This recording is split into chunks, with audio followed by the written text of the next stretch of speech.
মনে হচ্ছে, কারণ অনেক ভিত্তিহীন কথা আমি যখন ফেসবুক ট্রোল করছি, অনেক ভিত্তিহীন কথা আসছে আমার চোখের সামনে। তা অ্যাজ এ আর্টিস্ট হিসাবে লাস্ট কমিটি বা এখন রানিং কমিটি যেটা আছে বাংলাদেশ চলচ্চিত্র শিল্পী সমিতির, সেই কার্যনির্বাহী পরিষদের একজন কমিটির মেম্বার হিসাবে আমার কাছে জিনিসটাতে অনেক লজ্জা লাগছে আর কি। কারণ কেমন যেন একটু মিথ্যাচার হতে যাচ্ছে, আমার কাছে এমন মনে হচ্ছে। প্রতিবারই কোনো না কোনোভাবে তো সমালোচনা হয়, এবার চিন্তা করেছিলাম হয়তো এবার শুধু আলোচনাই হবে, সমালোচনা হবে না, কিন্তু কেন যেন মনে হচ্ছে এবারও সমালোচনা হবে। আলোচনার কথা বললেন, যেটি আলোচনা সমালোচনার কথা বললেন, আমরা গত প্রেস কনফারেন্স দেখেছি যে আপনার বিপক্ষ প্যানেলে যে আছে উনি একটা এলিগেন্স উঠিয়েছে আপনাদের বিরুদ্ধে, যে আপনারা নাকি বলেছেন যে প্রধানমন্ত্রীর কাছে আপনারা যেতে পারবেন, আর কেউ যেতে পারবে না। হ্যাঁ, এই কথাটা আসলে কতটুকু সত্য বা কতটুকু অবান্তর একটু যদি বলতেন। হ্যাঁ, এই কথাটা যদি কারোর মানসিক বেকারগ্রস্তি না হয় তাহলে সে কি কখনো বলবে? আপনারা এখানে যারা আছেন তা তো কেউই বলবেন না। আর তারা যদি কেউই না বলেন, আমরা তো প্রার্থী, আমরা কেন এই টাইপের কথা বলতে যাব? হ্যাঁ, আমরা এটা বলতে পারি, ভাই আমার মানুষ ভোট চাওয়ার জন্য, ভোটের জন্য আমি বলতে পারি আমি ইউরোপ আমেরিকা চলে যাব আপনাদের জন্য, আপনাদের ভালোর জন্য। কিন্তু আমি যেতে পারবো, আপনারা যেতে পারবেন না। আপনারা কেন দাঁড়িয়েছেন? আমরা দাঁড়িয়েছি, আমরাই যোগ্য। এগুলো তো অহেতুক প্রশ্ন, এগুলো স্ক্রিপ্টিং না, এছাড়া কিছুই না। এই সমালোচনা করার জন্য, এই নির্বাচনকে প্রশ্নবিদ্ধ করার জন্য, এই পরিবেশটা নষ্ট করার জন্য, এই টোটালি একটা স্ক্রিপ্টিং, এছাড়া আমি আর কিছুই বলবো। আরেকটা জিনিস প্রশ্ন উঠেছে, যেটা হচ্ছে লোক যেটা বলেছিল সমিতিতে 14 লক্ষ টাকা রয়ে গেছে, যেটার মধ্যে 10 লক্ষ টাকা তারা এফডিআর করে করবে, বাকি টাকা আপনাদের দুস্থদের জন্য খরচ করা হবে।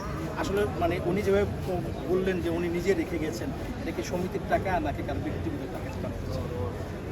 হ্যাঁ, আমাদের কার্যনির্বাহী পরিষদ ইলেকশনের মানে আরেকজনের হাতে ক্ষমতা হস্তান্তর করা পর্যন্ত কিন্তু আছে। সো এখনও কিন্তু অ্যাসোসিয়েশনে আমি রানিং আছি, কিন্তু আমরা অ্যাসোসিয়েশনে কারোর কিন্তু নিজস্ব সম্পত্তি না।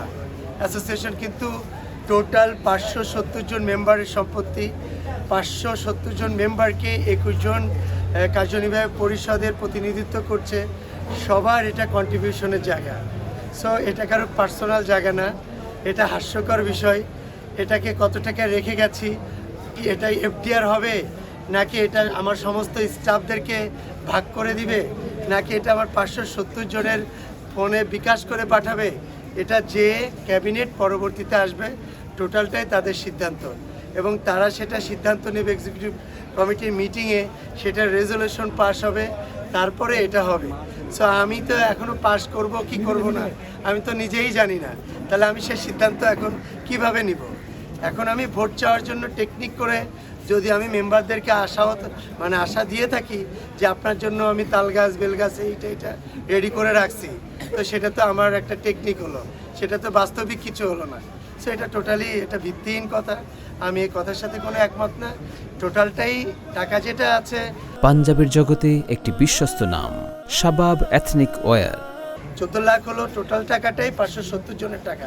এটা কারো পার্সোনাল লোকের টাকা না, পার্সোনাল ক্যাবিনেট মেম্বারের টাকা না।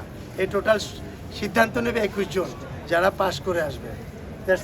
আমার লাস্ট প্রশ্ন, গত 2 বছরে কি কাজ করেছেন জানি না, কিন্তু সামনের আপনারা কি প্রতিশ্রুতি দিবেন, এবং যে শিল্পীদের কাজ নেই, ম্যাক্সিমাম শিল্পীদের কাজ নেই, তাদের কাজের কি ব্যবস্থাটা করে দিবেন? নাম্বার 1 সেটা হচ্ছে আমরা এখন পর্যন্ত আমাদের ইশতেহার দিই নাই, প্যানেল পরিচিতি করি নাই, আমাদের লাস্টে কোনো গেট টুগেদারও করি নাই। সো আমার আরও কানেক্ট আমার মেম্বারদের কাছে যেতে হবে, তাদের জন্য অফিসিয়ালি আমরা একটা দিনের আয়োজন করব, সেখানে আমরা আমাদের ইশতেহারটা জানাবো। আর একটা বিষয়, এটা খুব ভালো করে মন দিয়ে শুনে রাখবেন, সেটা হচ্ছে আমাদের আর্টিস্ট যারা আছে তারা কেউই অনুদান নিতে পছন্দ করেন না। তাদেরকে আপনি একটা গিফট দিবেন, তারা পছন্দ করে না, তারা আবার স্বপ্ন দেখতে পছন্দ করে, আবার ক্যামেরাতে কাট বলবে ডিরেক্টর, আবার লাইট জ্বলবে সেটে, আমি অ্যাক্টিং করব, যে ক্যারেক্টারই হোক না কেন। তাই যদি না হতো, আমার এফডিসিতে আপনি এসে দেখবেন শো আর্টিস্ট এখনও বসে আছে, কবে শুটিং হবে, কেউ 1 মাস পরে শুটিং করে, কেউ 15 দিন পরে। তারা কিন্তু অন্য কোনো জবও করে না, কেউ কোনো কাজও করে না। আমাদের বাংলাদেশে কাজের অভাব নাই, চাইলে যে কোনো জায়গায় তারা কাজ করতে গিয়ে তাদের জীবিকা নির্বাহ করতে পারতো, কিন্তু কেউ করে না। তারা এই স্বপ্ন দেখে কবে ক্যামেরা লাইট অ্যাকশন হবে। তার সেদিকে বিচার করে আপনাকে একটা কথা বলতে চাই, আমার ক্যাবিনেটে 21 জনের ভিতরে 15 থেকে 16 জন আমরা রানিং কাজ করছি। বিকজ ইন্ডাস্ট্রিতে ছবি কয়টা হয় আপনারা ভালো জানেন, ছবি যেগুলোই হচ্ছে, সাকিব ভাই আমাদের ইন্ডাস্ট্রির হিরো, সাকিব ভাইয়ের পরে বা অন্যান্য হিরোইনের পরে আমার ক্যাবিনেটে যারা আছে তারাই কাজ করতেছে। সো সেক্ষেত্রে কাজ আমরা করতেছি, আমরাই যদি কাজ করি তাহলে আমার মেম্বারদেরকে কাজে লাগাতে পারবো। আর আমি যদি কাজই না পাই, আমার হাতে যদি কাজই না থাকে, তাহলে আমি মেম্বারদেরকে কাজটা কোথা থেকে দেবো?